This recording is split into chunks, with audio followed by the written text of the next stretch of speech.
Hello दोस्तों, मैं ठहरा हूँ माधव मुस्कान रेसिडेंसी मथुरा में। तो आइए चलते हैं मेरे साथ मथुरा और गोकुल की सैर करने।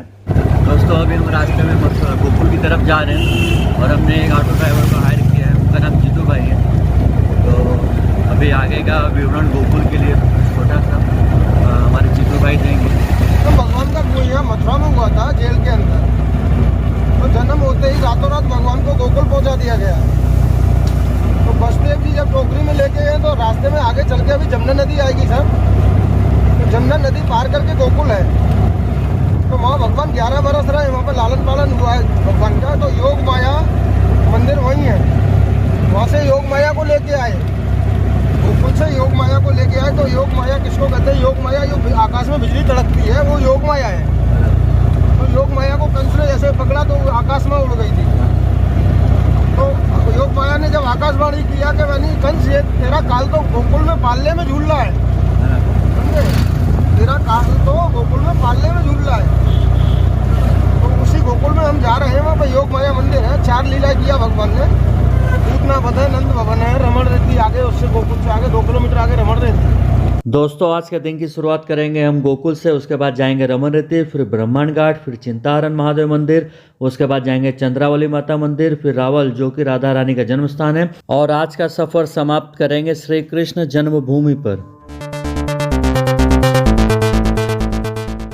गाड़ी से उतरते हैं तो यहाँ 2 मिनट खड़े होके जाते हैं। इसको क्या बोलते हैं? हंसने वाला द्वार। यहाँ यशोदा ने सबको हंसाया। उनके यहाँ 60 साल की उम्र में पुत्र प्राप्ति हुई, 60 साल की उम्र में। तो यहाँ से वो मंदिर तक न फिरी नाचको सोना चांदी फूल दही माखन लुटता हुआ गया।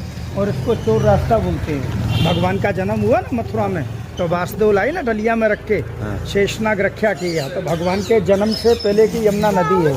तो यमुना ने पैर छूते ही उनको पानी कम हो गया, गोकुल आने का रास्ता दिया।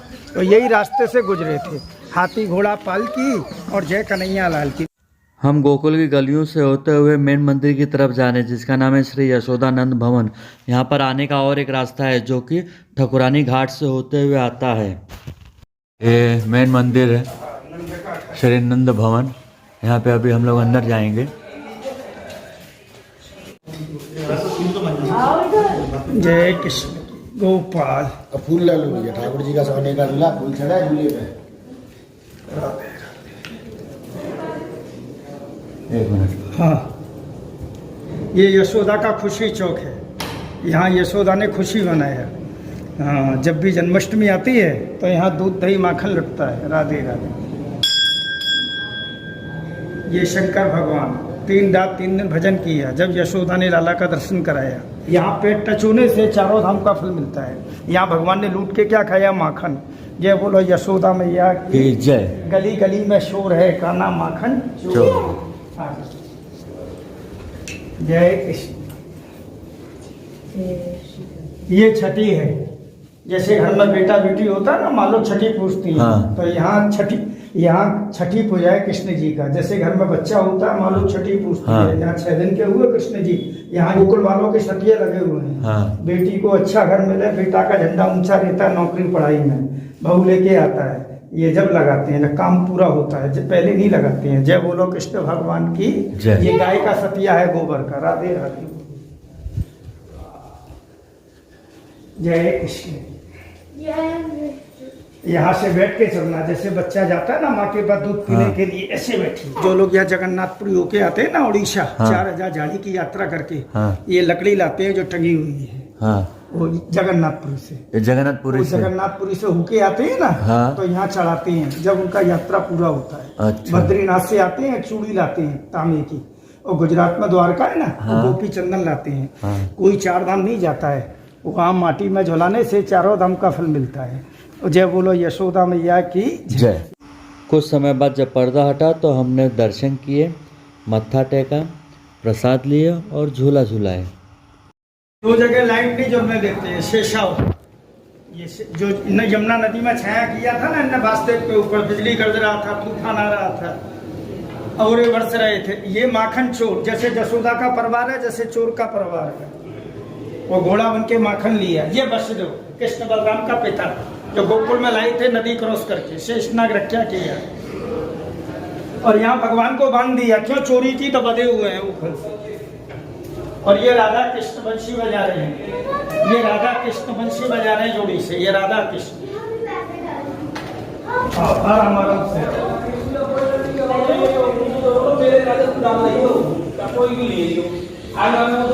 ये पूतना भगवान ने इसका दूध पिया ना, जहर लगा के आई थी। आगे वाला असली रूप, पीछे वाला नकली रूप। इसका दो मुख है। गोकुल की औरत लोग दो जगह रोज आती हैं, कच्ची जगह और यहाँ। आगे आ जाओ, बोलो सच्चे दरबार की जय। ये नंद बाबा का कुलदेवी है शीतला माता। कैसा भी मन्नत मांगती हैं 11 महीने में पूर्ण करें माता रानी। नंद बाबा के मंदिर के दर्शन करने के बाद हम आए योग माया मंदिर, जो कि ठकुरानी घाट के पास में ही है। यही वो स्थान है जहाँ योग माया का जन्म हुआ था। यही है योग माया का जन्म स्थान। चलिए अंदर चल के दर्शन करते हैं।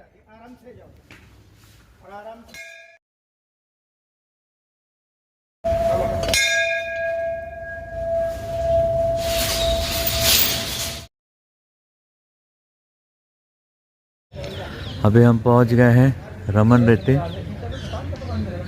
और अभी अंदर मंदिर के अंदर जाने वाले हैं। आपको दिखाते हैं मंदिर के अंदर का दृश्य। यही मेन मंदिर है आश्रम का। बहुत ही सुंदर मंदिर है।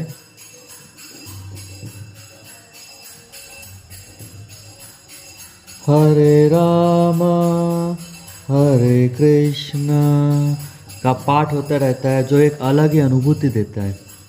आप जब भी यहाँ आएंगे आप देखेंगे ये संत इसी प्रकार प्रभु की भक्ति में लीन रहते हैं। अब हम आ गए रमन रेती के उसी रेत में जहाँ पे प्रभु बचपन में खेला करते थे। ये मंदिर के एकदम बगल में ही स्थित है। ऐसी मान्यता है, इस रेत में लोट लगाने मात्र से ही सारे कष्ट दूर हो जाते हैं। तो चलिए हम भी लेट लगाते हैं। जय श्री कृष्ण, जय श्री कृष्ण, जय श्री कृष्ण। हाँ, राधे राधे, जय श्री कृष्ण। ये ऋषि मुनि की कुटिया हैं। यहाँ पे जितने भी ऋषि मुनि हैं सबके नाम उस पर लिखे हुए हैं। इस मंदिर में एक सरोवर भी है, हम उसी ओर चल रहे हैं। आश्रम में हरियाली बहुत है, सुंदर और साफ़ सुथरी जगह है। वॉशरूम की भी व्यवस्था है, आप देख सकते हैं। जगह जगह बैठने की भी व्यवस्था है। हम पहुंच गए सरोवर। काफ़ी सुंदर और साफ़ सुथरा सरोवर है। आप गर्मी के मौसम में आएंगे तो आपको यहाँ पे बहुत लोग नहाते हुए भी दिखाई देंगे। अभी तो ठंडी है इसलिए कोई नहा नहीं रहे। सरोवर के पास में गौशाला भी है और एक गार्डन भी है। ये रही गौशाला। इस समय अभी हम गार्डन में झूले का आनंद ले रहे हैं, झूला झूल रहे हैं।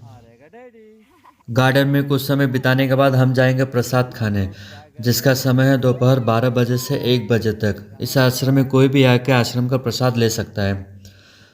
प्रसाद के रूप में यहाँ खाना दिया जाता है। आपको खाने से पहले आपको अपनी थाली ग्लास खुद धोने होंगे। खाने में हमें मिला गर्मा गर्म चावल, रोटी और गर्मा गर्म दाल, जो काफ़ी अच्छा था।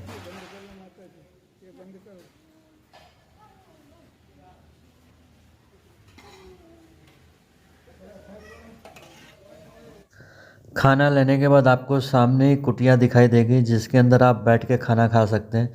बाकी लोग भी खाना खा रहे हैं। ये रही कुटिया। प्रसाद खाकर हम चलेंगे हिरणों को दाना खिलाने, जो आश्रम के गेट के सामने ही है। हम पहुंच गए डियर पार्क। वहाँ पे ऐसे कटोरी मिलेगी हिरणों को खिलाने के लिए। ये कटोरी में मिक्स ग्रेन्स है, बाजरे गेहूँ है। यहाँ पे मैदे से बनी चीज़ें हिरणों को खिलाना मना है। काफ़ी अच्छा पार्क है और ढेर सारे यहाँ पे हिरन हैं। इनको खिला के काफ़ी अच्छा लगा। अब यहाँ से हम चलेंगे ब्रह्मांड घाट, जहाँ पर भगवान ने अपने मुख में सारे ब्रह्मांड के दर्शन करा दिए थे माँ यशोदा को। ये है ब्रह्मांड घाट। इसी जगह पर भगवान खेलते खेलते मुंह में मिट्टी डाल लिए थे। जब माँ यशोदा ने पूछा मुंह में क्या है, भगवान ने बोला कुछ नहीं। माँ यशोदा ने बोला मुंह खोल के दिखाओ, जब भगवान ने मुंह खोला तो माँ यशोदा को पूरे ब्रह्मांड के दर्शन यहाँ पे हो गए थे, इसलिए इस जगह का नाम ब्रह्मांड घाट है। आज भी इस मंदिर में भगवान को मिट्टी से बने पेड़े चढ़ाए जाते हैं। इस पेड़े का यूज़ ज़्यादा करके लोग तिलक लगाने के लिए करते हैं, यमुना जल बनाने के लिए करते हैं, जो कि पूजा में यूज़ होता है। आप इसे थोड़ा सा चख भी सकते हैं। चलो चलकर दर्शन करते हैं ब्रह्मांड बिहारी की। यहाँ से हम जाएंगे चिंताहरण महादेव मंदिर। हम पहुँच गए चिंताहरण महादेव मंदिर। जैसे नाम से ही मालूम पड़ता है, चिंताहरण मतलब चिंता को हरने वाला। यहीं पर माँ यशोदा का चिंता का हरण किया था भगवान शंकर जी ने। जब से यशोदा माँ ने कृष्ण के मुंह में ब्रह्मांड देखा था, तब से वो चिंता में पड़ गई थी। सोच रही थी मेरे लल्ला के मुंह में क्या है। ऐसा माना जाता है कि इसी जगह पर भगवान शंकर ने दर्शन देके माँ यशोदा के चिंता का हरण किया था। तभी से इस मंदिर का नाम चिंताहरण महादेव मंदिर पड़ा। आइए चलते हैं, महादेव जी के दर्शन करते हैं। सोमवार होने के कारण मंदिर में भीड़ है, और दर्शन करने के बाद चलेंगे यहाँ से चंद्रावली माता मंदिर। हम चंद्रावली माता मंदिर पहुँच गए। आज सोमवार है। जैसा कि हर सोमवार को यहाँ पर मेला लगता है और भारी संख्या में श्रद्धालु यहाँ पर दूर दूर से आते हैं। मेले में डीजे पर नाचते गाते हैं यहाँ के लोकल पब्लिक।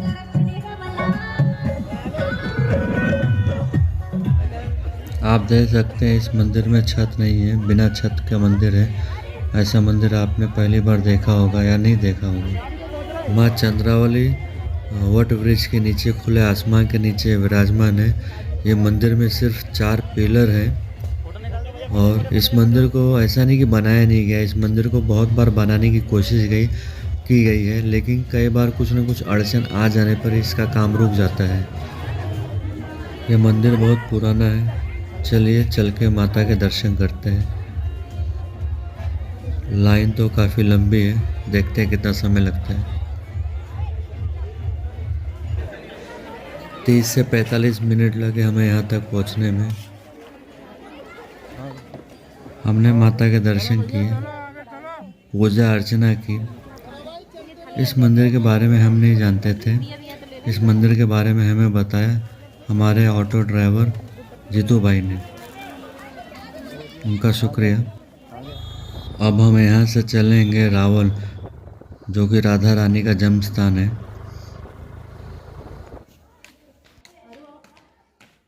हम रावल पहुँच गए राधा रानी के जन्म स्थान पर। चलिए अंदर चलते हैं। मंदिर में हमें एक माता जी मिली, जिनसे हमें इस मंदिर के इतिहास के बारे में पता चला। पहले दर्शन कर लेते हैं। राधा रानी श्री कृष्ण और इनके बगल में है राधा रानी का बाल रूप। आइए जानते हैं माता जी से इस मंदिर के बारे में। किसी मैया की कोई लड़की नहीं थी, रोज यमुना में नहाती और आराधना करती, हे यमुना मैया मुझे कोई पुत्री दो, कन्या दो। कई वर्ष तक आराधना करी। एक दिन जब वो नहा रही थी तो एक कमल का फूल आता हुआ उनको दिखाई दिया। उस कमल के फूल को देख के भयभीत हो गए, डर गए। है तो ये पुष्प, लेकिन इसमें अनंत कोटान प्रकाश कैसे सोने की तरह दलदल चमक रहा था। धीरे धीरे धीरे धीरे पानी की बहाव से उनके करीब आ गया। जब तक सूर्य किरणें निकल चुकी थी, सूर्य किरणें उस पुष्प पे पड़ी तो कमल का फूल धीरे धीरे खिल गया। खिलते ही जब उन्होंने देखा एक छोटी सी कन्या नेत्र बंद किए हुए उसमें बैठी हुई थी, तब उन्होंने कीर्ति जी से कहा, आप रोज आराधना करती हो यमुना जी से कि मुझे पुत्री चाहिए, कन्या चाहिए, ए लो कन्या। और कौन थी वह? श्री राधा रानी थी। उनके दोनों नेत्र बंद थे। सब जगह कहलवा दिया कि हमारे यहाँ कन्या का जन्म हुआ है, लेकिन ये किसी को नहीं बताया कि उनके दोनों नेत्र बंद है। जब 11.5 महीने के बाद कृष्ण भगवान का जन्म मथुरा में हुआ तो कंस के भय के मारे रातों रात वासुदेव नंद बाबा के यहाँ गोकुल ले आए। फिर नंद बाबा ने सब जगह निमंत्रण भेजा सब गोप ग्वालों को बधाई के लिए। सब गोप ग्वाल वहाँ बधाई देने के लिए पहुँचे। यहाँ से विश्वानु जी कीर्ति में आ गई, गोद में राधा जी थे। जैसे वहाँ पहुँचे तो श्याम सुंदर पलना में झूल रहे थे। तो घुटनों केवल राधा उनके करीब जाकर बैठी। पलट कर कृष्ण ने राधा को देखा और राधा ने कृष्ण को देखा। जब उनके दोनों नेत्र खुले कंस के भय के मारे तो उनको वहां ले गए, कंस वहां भी पहुंच गया। कभी पुतना को भेज रहा, कभी मरकासुर, कभी वरकासुर को भेज के काफी भूचाल मचा दिया। नंद बाबा बड़े दुखी हो गए। नंद बाबा के पास 9 लाख गायें थी और विषभानु के पास 11 लाख गायें थी। यानी ब्रज के सबसे बड़े राजा यही थे। जब कोई भी कार्य होता तो इनसे ही परामर्श लेते थे। सब गोप इकट्ठा होकर इनके पास आए, बोले बताओ क्या क्या जाए। कंस तो बड़ा दुखी कर रखा है, हैरान कर रखा है, इससे अच्छा कहीं दूसरी ओर चले जाना ठीक है। तो नंद बाबा सबको लेके उस जंगल के पहाड़ पे जाके बस गए। उसका नाम नंदगांव हो गया। विषभानु जी कीर्ति मैया से बोले मेरा मित्र चला गया, अपन यहाँ अकेला क्या करेंगे, हो सकता है कंस अपने को भी परेशान करेगा। तो राधा रानी और कीर्ति मैया को लेके उस पहाड़ पे जाके बस गए। उसका नाम विषभानु के नाम से बरसाना पड़ा। बड़ा पुष्ट पहाड़ है, ब्रह्मा जी का वरदान है उस पहाड़ को। कोई भी राक्षस प्रगति का वहाँ नहीं पहुँच पाएगा, जो भी जाएगा वो पत्थर बन जाएगा। इसलिए विषभानु वहाँ जाके बस गए। उसका नाम विषभानु के नाम से बरसाना पड़ा। असली राधा जी का जन्म स्थान रावल पुराना बरसाना यही है। यहाँ बाल स्वरूप सेवा होती है, इसलिए इनको लाली लाल के नाम से पुकारा जाता है। राधा रानी थोड़ी बड़ी हो गई, जब उनको बरसाने मिल गए तो वहाँ उनको किशोरी जी के नाम से पुकारते हैं। ये जो आप विग्रह देखें मुगल जोड़ी सरकार, ये कोई बाजार की मूर्ति नहीं है जो लाके पधरा दी गई। ये शंभू प्रगट है, उसी जगह से प्रगट है जहाँ से राधा रानी कमल के फूल में प्रकट हुई। जो बाल रूप का मूर्ति है, जो नहीं, ये वाले जो सामने मेन मूर्ति मुगल सरकार है। हाँ। जो वो नीचे वाले और जो छोटे स्वरूप हैं उनको लेके हमारे जो पूर्वज से परमानंदी व्यास राजस्थान जोधपुर से आके यमुना के किनारे काफ़ी वर्ष तक उन्होंने तपस्या की थी। जब श्री जी ने उनको दृष्टांत दिया था कि मैं करील के वृक्ष के नीचे मुझे निकालो, तो बोले मैया ये तो यमुना का किनारा है, करीली टैटी टैटी का पेड़ है, आप कौन से करील में विराजमान होंगे। तो बोले एक श्यामा गई आएगी जहाँ चारों स्थान से दूध की धार देगी, उस जगह खुदाई करना। और तपस्या में लीन मन बेचारे तो यमुना का किनारा है, गाय चरते रहती, उन्होंने कोई ध्यान नहीं दिया। जब श्री जी ने दृष्टांत दिया उस गैया का उन्होंने ख्याल रखा। जब वो श्यामा गैया आके गर्भगृह के पास खड़ी होती है और चारों स्थान से दूध की धार देके जब वो पलट के जाती है, जब उठ के परमानंद व्यास ने जगह खुदाई की, ये ऊपर वाले दोनों विग्रह उसी करीब के पेड़ से दूध ही इस विग्रह की स्थापना कर दी गई। बड़ा मंदिर बनाया गया। वही पेड़ आज ऊपर है, उसके नीचे जड़ नहीं है, ऊपर ही जड़ राधा के स्वरूप। वहाँ जो भी दुख तकलीफ भक्ति जो भी अरदास करो वहाँ सबके नाम का बोलो। लाली लाल की जय, बोल राधा रानी की जय, बोल जुगल जोड़ी सरकार की जय। जय। ये वही पेड़ है जिसके बारे में माता जी कह रही थी। ये पेड़ की जड़ें नीचे तक नहीं है, सिर्फ ऊपर ही है।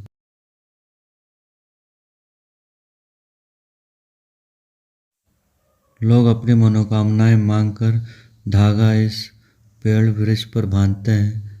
राधा रानी उनकी इच्छाएं पूर्ण करती है। मथुरा की सांसद हेमा मालिनी है, उन्होंने यह रावल गांव को गोद लिया है। उन्होंने जब से इस गांव को गोद लिया है, यहाँ का निर्माण कार्य प्रगति पर है। काफ़ी कुछ यहाँ पे निर्माणाधीन है जो अभी बन के तैयार होने वाला है। एक सरोवर है जो लगभग पूरा हो चुका है।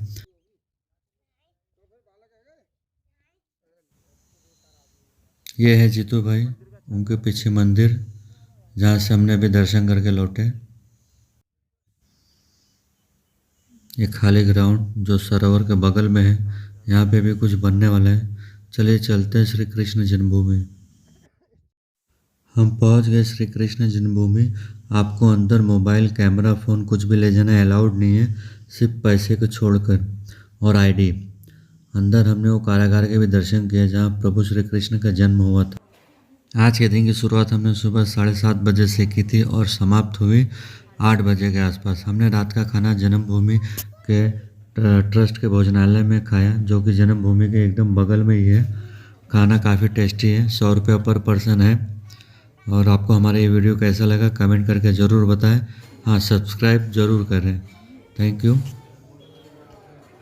आलू गोभी, पालक पनीर, दाल, बूंदी रायता, चटनी, पापड़, रोटी, डिज़र्ट और राइस लास्ट में मिलता है।